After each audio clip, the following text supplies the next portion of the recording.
is Wendy Means from Smells and Swirls. I'm going to show you a few watercolor backgrounds that you can do.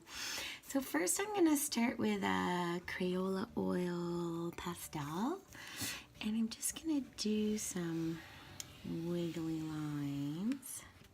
Then I'll show you different techniques in each of these little lines. Just makes it so you have a painting at the end instead of just showing you techniques. So I have a watercolor brush, it's flat, and I'm going to show you wet on wet first. So I'm wetting my brush with my water, dipping slightly on the paper towel, and then I'm just going to fill this in with clean water. So usually when I do watercolors, I have one jar that I keep for clean water and then one to clean my brush. So that's nice and wet, and if you go over the oil pastel, it doesn't matter because it just resists it. So it's nice and wet now. Now I'm using this set of, it's just one of my travel little sets from Jane Davenport of watercolors, but you can use any kind of watercolors that you have around. And I'm going to get some nice colors. Let's do some blues and greens. I'm just going to get them on my brush and then just going to put them on top. So see how you get those cool effects when you put them on top. Now some people tape down their paper. You can see my paper's buckling a little bit, but I'm not worrying about it right now because I'm just showing you some techniques. So I'm just using two colors that mix well together, the greens and the blues, just to get some variety in there. This is how I do a lot of my, if you see any of my posts on Instagram, I do a background like this, and then I put words on top in Canva. Okay, so now this is another technique I'm going to show you, is when you add salt. So this is sea salt. So you want salt that is chunkier. This is sea salt. So it's chunkier when it goes on, and you see that I saturated the page with like nice bright colors, and then I put the salt on top. Once it dries, I'm gonna take that off and you'll get some cool effects on there. I'll show you what that looks like in my art journal, some of the things I've done. Here's one that I did with different colors, and then you can see what it looks like once the salt is rubbed off. Let's see if I've got another one in here. My art journal. I tend to do that one a lot. Well, this one is just wet on wet. This just shows you that other technique I did. So it's just adding water and then lots of color. Very fun. Okay, the next one I'm going to show you, I'm going to wash off my brush. I'm going to show you using saran wrap in this next one. We might even have some pieces of salt, which is fine. Okay, so this time I'm going to use, let's do some purples, pinks. And now I'm going to do it more with a dry brush, so my brush doesn't have a lot of water on it, and you can see the difference. Just put a tiny bit of water on my brush. So I didn't wet the paper first. I'm just using my brush with a little bit of water on it. That's pretty colors next to there. Let's get some more variety of color in there and a little bit darker. And because I'm just playing around, I'm not worrying too much about what it looks like, but that looks kind of pretty too. Add a little bit of blue in there. So it kind of blends with the, looks good with the other one. The color on there. So I used colors again that mix well together. And this time I'm going to use saran wrap on top of there. I'm just going to put some saran wrap that's wrinkled. Oh, look at the effects already that you're getting just from wrinkling them. So you kind of want it all scrunched up. You see what it's doing. Just gonna let that, I'm gonna keep it on now and let it dry like that a little bit.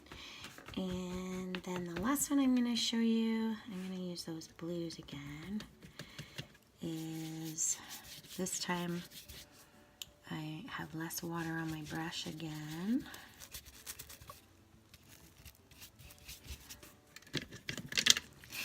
I did a painting like this in an art class where we did these waves and we left a little bit at the top and then we did little boats on the top and we did like 5 or 6 different watercolor techniques, which was fun. And then I'm going to add a little bit of purple into there just to make it interesting. So at the end it will blend nicely.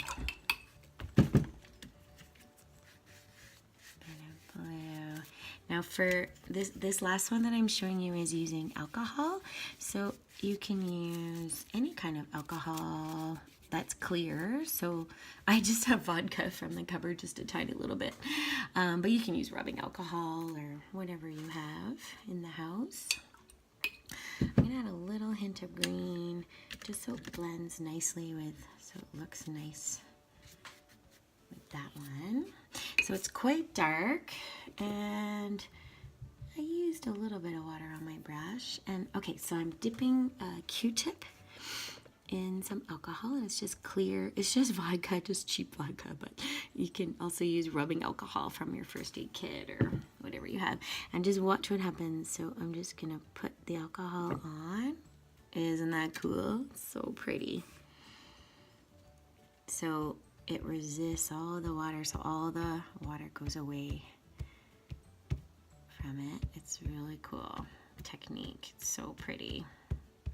Imagine if you were doing like an underwater scene and you wanted bubbles coming out of the fish mouth, or even you can make these into like jellyfish, or yeah, it's quite pretty.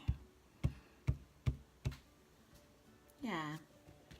The first ones, because I held it longer or bigger, if you just go like that, then they kind of absorb the water back. So you decide. So if you hold it for longer, then you get a bigger space. I'm going to do a few over here just to make it even looking. And at the end of this, you're going to have an actual beautiful painting with all these different colors and different techniques. It's really fun. There we go. I'm going to see what this looks like if I lift it up. So I didn't let it dry that long. It was only a few seconds. But look at those cool techniques. That looks really pretty. I'll hold it up so you can see it. There you go, pretty cool. I'm going to show you one more technique that's really fun, is splatter. And splatter can be quite messy. So I have another paintbrush I'm going to use, and I'm going to splatter against the paintbrush. So I'm going to gather water on my brush. I almost dipped in the alcohol there. Be careful you don't do that. So I'm going to get a color that I think will splatter nice. So I'm going to do purple, just to integrate this purple a bit more into the painting. So I have lots of purple on my brush. I used a little bit of water, but not too much. And then I'm just going to splatter over the other paintbrush. So I'm not like just doing free splatter like that. I'm like controlling it so it goes where I want it to go. Cool, that looks so pretty. I want to do more, but I think it will be too much if I add it. I'm going to just do a little bit over here. I'm kind of trying to integrate this purple into the rest of it too. Pretty. There you go. There's some techniques for you. Please share.